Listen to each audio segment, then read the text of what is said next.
You wanted the best. You've got the best podcast. The hottest podcast in the world. The Chris Voss Show, the preeminent podcast with guests so smart you may experience serious brain bleed. The CEOs, authors, thought leaders, visionaries, and motivators. Get ready. Strap yourself in. Keep your hands, arms, and legs inside the vehicle at all times, because you're about to go on a monster education roller coaster with your brain. Now, here's your host, Chris Voss. I'm Chris Voss here from thechrisvossshow.com. There we go. And the Iron Lady sings, and ladies and gentlemen, that makes it official. Welcome to the show. We certainly appreciate you guys. Remember, the Chris Voss Show is the family that loves you but doesn't judge you. At least not as harshly as your mother-in-law, because, you know, we all know she didn't like you anyway. She wanted her to marry Bob, and Bob went on to become that banker, that investment banker, made all that money. So she's going to hold it against you for life. But you know what they get it on her good side is refer the show to her and her family and friends. And that way she'll maybe appreciate you more, or maybe not, but she'll like me. So that's all that's really I'm looking for. Go to goodreads.com /Chris Voss, LinkedIn.com /Chris Voss, Chris Voss 1 on the TikTok, and Chris Voss, Facebook.com. As always, we have the most smartest, brilliant minds on the show. None of them are me, but that's why we do guests, people. See what we did there?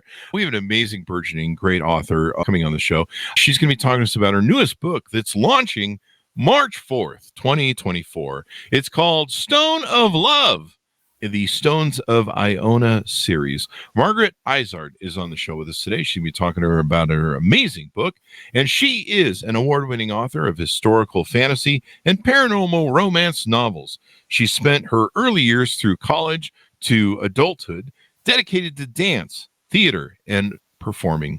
Over the years, she developed a love story for great storytelling in different mediums.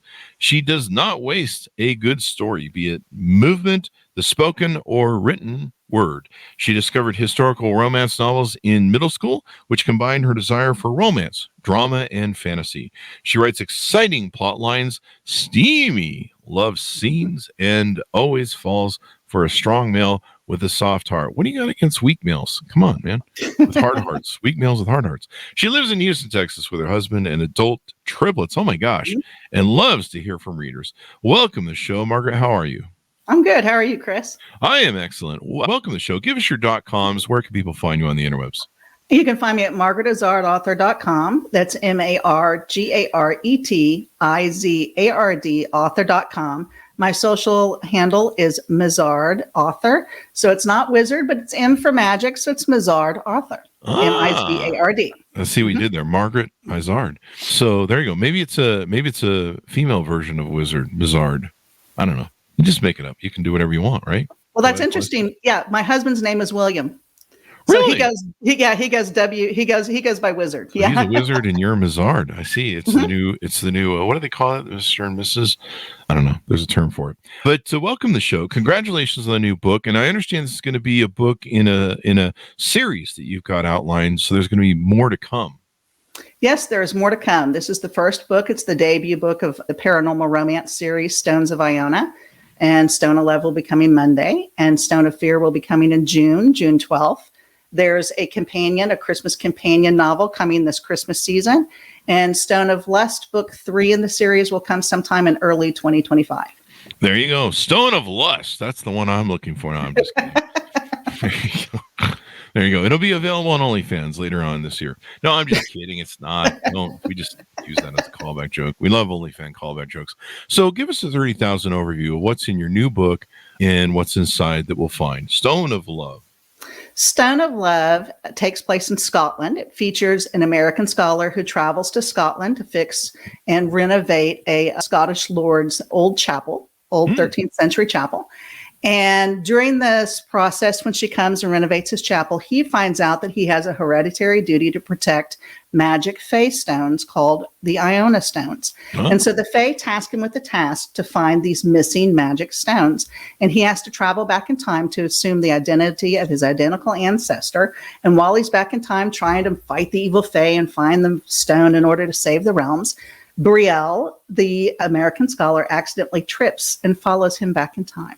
Ah, so she's not really stalking him. She's just, it was an accident, right? Yeah. Maybe. maybe the player behind it, but yeah. Yeah. This is what people usually tell me when I have a restraining order. They use that story. No, I'm just kidding. The jokes, people, the jokes. So this sounds really cool. And there's a bit of magic and mystery and romance, I guess. Is there romance Definitely in here?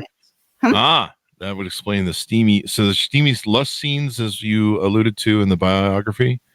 Maybe? Well, yes, there's, it's interesting because I talk about this to some writers, and it turns out to be really kind of interesting conversation. I spent some time, you as writers, you go through the process of trying to learn writing, and, you try and make your book better. And so I spent some time mentoring under an erotica romance writer, a New York Times bestselling writer. And so I mentored with her some in order to kind of try and make my steamy scenes a little bit better and a little bit more, fuller and just more exciting. And the interesting thing that I found out with working with her is, the first thing I sent her was a steamy scene. And she's like, no, I have to know what happens before. I have to know what brings meaning and how these people connect and what makes a difference to them before we get to the actual part of the intimacy. And so the interesting thing that I learned from, of all things, an erotica writer, is that what's more important than the intimacy part is what makes them connect and what makes people connect and how people connect and how they find love and how they fall in love. And so intimacy, while it's a wonderful and a great, wonderful step towards any kind of romance and relationship, it's not the only thing. There you go. But yes, I do write some steamy scenes, and my books are definitely for mature audiences. There you go. It's really about how you go through life, you do your things, and you connect with people. And as you do life, you kind of find love along the way. There you go. Yeah, you can't go right to the 50 Shades of Grey, Whips of Chains, or Sex on the Beach. You gotta lead up, people. You gotta have some foreplay or something, in the mind. Yeah, I was kind of a little disappointed when I saw the book's title was Stone in Love, and I thought it was a book about a guy in love with his bong, but his marijuana bong. But this sounds like a much more interesting story. Thank you. The Stone of Love is actually the stone that they're searching. Mm-hmm. And so each of the books, Stone of Fear, that's the stone that they're searching in that book, and Stone of Lust, there's a lust stone. I know you'll be enjoying that one. Yeah, I like the thing with lust, and I enjoy. Yeah. But yeah, there's actually 7 stones that they'll be searching. So there's 7 books. Mm-hmm. All right, there you go. And it's all. I guess 3 or 4 of them are technically in the can. Is that how it works? Where they're scheduled for release? Yes. Mm-hmm. Yes. There you go. I've actually written ahead. When I first contracted the first book, I had already drafted the first 3. There you go. And so I'm actually all the way into drafting book 6 right now. And there's 7 books in the series, plus there's 3 Christmas companion books. So there'll be 7 total series plus 3 companion books for a total of 10. Is that right? There you go. Doing this is your first novel. What was it like creating the characters? How did you pick them? What were some of the things you used to build them out? Well, actually, a lot of information that I got concerning the MacDougall family, which is the Scottish family that previously owned Dunstafnage Castle, which is where the chapel is, and where the novel takes place in Scotland. It's near Oban, Scotland. This is really a castle ruin, and in the book, it's actually not a ruin. The chapel is a ruin, and a lot of the characters are based upon who their ancestors are in the past, who their current people are. It's sort of loosely based a little bit on just some of their names, but the history that is involved when we do travel to the past is actually pretty accurate. So that's kind of where my inspiration started. I came up with the concept of the magic stones when I read about the Stone of Destiny, which is the coronation stone, which is the stone that the king sits on in order to be crowned. It actually traveled through Dunstafnage Castle back in the 1700s. And that's where the inspiration for this concept of these magic stones. And so I thought, this stone, it traveled through Dunstafnage to the Isle of Iona. And so I came up with this concept of, what if the stone was magic? And what if there were multiple stones and they were magic? And so I wanted to include this folklore of the Fae and now what is a Fae? Fae, fairies. Fairies. Okay, there you go. I need to read up more on the whole fairy thing and what a fae is. Now is a fae a fairy, like kind of like what I saw in like The Hobbit and stuff, the movie? Yes, it is kind of like that. Mm-hmm. Yeah, there you go. And so they go through this journey. Now, why does this genre you find appeals to you the most? Paranormal romance. just the whole concept of the folklore and being able to involve the folklore of the Fae from Scotland. A lot of the stories that come into play, some of the fables are from some of the lore of Scotland. I like the concept of the paranormal aspect, that I can do the time travel and that it becomes timeless and that love becomes timeless, and just exploring people's destiny and whether their destiny, and it just seems that looking at time travel and involving the Fae and the paranormal, it takes it to a level above and beyond what normal everyday life. So it becomes an escape. But the concept is that you find fate and you find fated love, and your destiny is found, whether you're in this time or you're in another time. Ah, there you go. When you were young, did you write? What made you first decide you were becoming a writer? Was paranormal activity something you were always interested in, or was there something that triggered? Oh, I've always been interested in drama and fantasy and telling stories. I started dancing when I was 3. I started taking acting class when I was 8. Began performing when I was 3. So telling stories in different ways, whether it's through dance, whether it's through theater, whether it's through singing, that's always appealed to me my entire life. And so I've always wanted to write. And, I thought about it when I first married, and I sort of had a little detour when I had triplets. Was that because you're a guy technically named Wizard, if you take the first one? Maybe.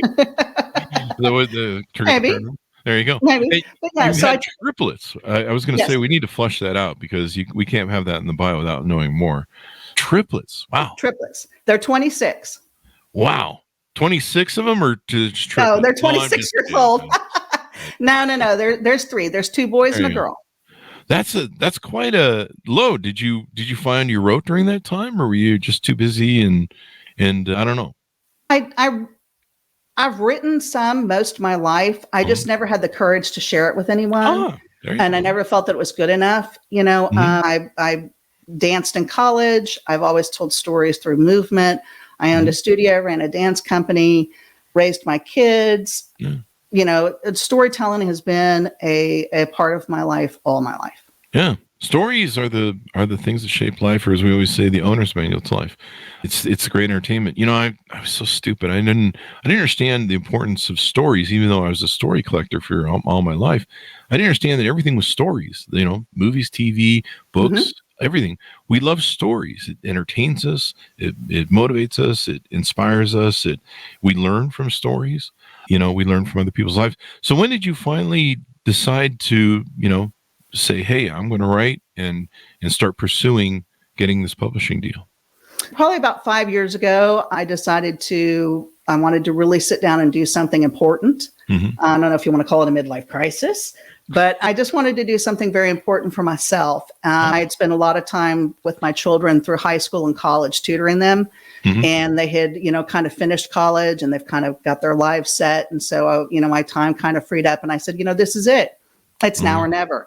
And so it's interesting, because I finally did put my foot down and finally sat down and wrote something and took some classes and took some seminars and, learned what writing was all about and how to write well. And that's what's important, is how to write well. So you finally got those darn triplets out of the house. And I'm just kidding. And now you've been able to focus on it. Right. I've been able to do a little focusing on myself, and it's really been a very rewarding and a very growth experience in order to write a book and to share it with the world. It seems that, I'm already into book 6. I seem to have a lot to say. Yeah, you become a font of just literature that's just pouring out of you. This is awesome. Thank you. Why have you been keeping it from us all this time? Well, we know you had triplets. It had to be the right time. There you go. It is kind of interesting how life works that way, where you have to find the right time, and then it comes out of you. As you've been writing the books, what sort of, some people have different ways that they write. Is there a certain pattern or trick that you use to write every day, or do you have sort of rules and regulations? Like some people write in the morning, some people write at night. What's the thing that you find works for you? Because you've been pretty proficient with it so far. I've been very proficient. I've been very disciplined. I write during the day. I brainstorm during those insomnia hours at night. I get some of my greatest ideas at 3:00 in the morning. I need to do that when I'm not sleeping. Just get up and try and write some stuff. I tried it once. I tried to get up and write at 3 a.m. and it's just awful. It just doesn't work. Thoughts come great, because that's, I think when you have your clearest mind and your mind, it's the most open. So I usually make little notes with my phone, roll over and make little notes and try and go back to sleep. But I'm very, very disciplined about writing during the day. Sometimes I write in the morning, sometimes I write in the afternoon. I'm very disciplined about my outlines. I do outline and I'm very disciplined about that. But my muse has a tendency to take over from time to time and we kind of go off on little tangents, but it's kind of fun. There you go. I need to take inspiration from that when I'm having insomnia. Usually the only inspiration I'm usually having are thoughts going on in my head when I have insomnia is like, go the hell to sleep. We have to work tomorrow. Damn it. But maybe I could do a novel of a guy who has insomnia. And wait, did Stephen King do this novel? Sounds like that's something he already did. But about a man who's just has insomnia. Wasn't there a movie about a guy who couldn't go to sleep called Insomnia? I think it was called. I think Robert De Niro or Al Pacino was in it or something. I don't know. But maybe it's already been done. All the great stuff has already been done. But you're just kicking ass and taking names now. So is there a formula for is there lots of love scenes in the steamy love scenes in the book, or what's the pace of it you keep up through the book? Is it just going to be one big love scene or more? No, there's some scenes that lead up to the love scene, and there's more than one love scene. And it kind of, it's I don't want to give too much away because it explores a lot about who those characters are, who those people are, how they fell in love, what is important to them, what resonates with them as a couple, and what resonates with them as individuals. But I will share that their first kiss is shared over chocolate molten lava cake. Oh, wow. That's good. That's good. I've had a few dates over chocolate molten lava cake. That stuff is good. Well, both are kissing and anyway, whatever. But no, that's a romantic setup right there. Chocolate molten lava cake. Chocolate molten lava cake. Yes. Yeah, that's that right away. That gets the juices flowing. There's chocolate, man. That's good stuff. What have we talked about that we can tease out? The one thing about novels is we can't talk about the middle and the end usually. What else have we teased out in the book that we should tease out? The couple connects over. Colin is the main lead character, and Brielle comes to renovate the chapel, and they actually connect over his history. His history is part of what the chapel is. His parents actually died in an accident just before the novel started, and that's how he learns that, that's why during the beginning of the novel, he learns that he has this hereditary duty because he wasn't really aware of it, and his parents died suddenly.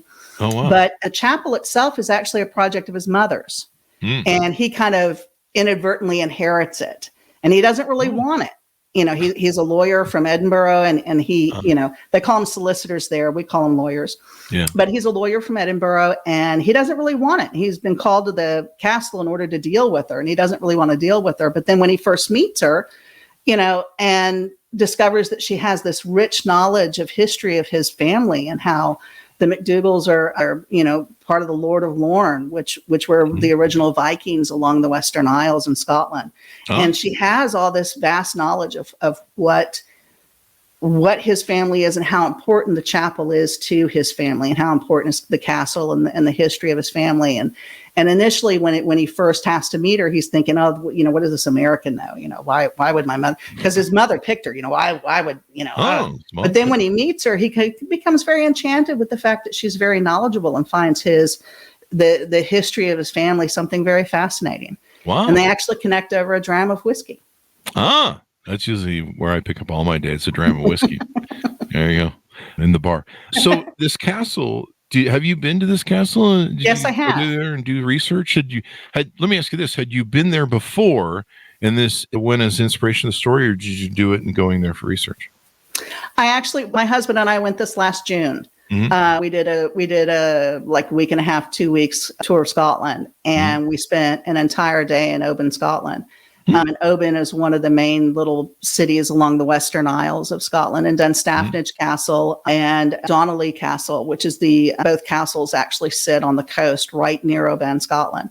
And both of these were previously owned by the McDougall family and are part of their rich history. Wow. And they both actually appear in within the entire series. Dunstafnage appears in the first book, and then we learn about Donnelly in the third book. Wow. Maybe this is famous. Go ahead. it'll get even more famous with your books and become a stopping point. Everyone will start going by there. Well, they're actually ruins, but they're very nice to visit, and they're very nice. They're nicely kept. The interesting thing is that Donnelly Castle, the McDougall family, actually got back recently, like within the last 10 years or so. So they actually own Donnelly still. Wow. So they're not going to sell it to you probably anytime It's a ruin. No. I mean, you could renovate it, and then, it could be like a tourist thing for fans of your books. See? This For billions, but sure. This is the mind thing. Is it billion? Is it worth billions? Wow. Okay. It would take billions to renovate it. It's actually rock. Yeah. Well, the family actually lives. There's a smaller home that's was built much later, probably around the 19th century, that they actually reside in on the property. There you go. Well, Margaret, just think big here. Just maybe write some more books and, save. There you go. I don't know. It's just an idea. So I think there's a book launch you're doing or some sort of gift basket or something. Tell us a little bit about that. There's a swag box or something. Yes. The Stone of Love book swag box. It's actually a brainchild of mine, and it's actually taken off really well. I'm actually giving a number of these away, but the next one that I'm giving away will be this next Monday. It'll be on my Facebook page. I'll be hosting a Facebook launch party Monday, March 4th from 10 a.m. to 5 p.m. Central Standard Time. And if you tune in, comment, we engage a little bit, I'll actually pick one of the people from the party in order to win the book swag box. What's in the book swag box is actually kind of fun. Naturally, the book. There is a bookmark. There is a recipe card that has chocolate molten lava cake recipe. Ooh, that is on the recipe card. There's an author pen. There is a calendar from my publisher, Wild Rose Press. So there's a 2024 calendar, wall calendar located with it. There is a stuffed animal from the lore in the book, and I'm not going to give it away because it's a special story, special fable in the book. There is a insulated metal wine glass, because Brielle, the main character, loves Chardonnay.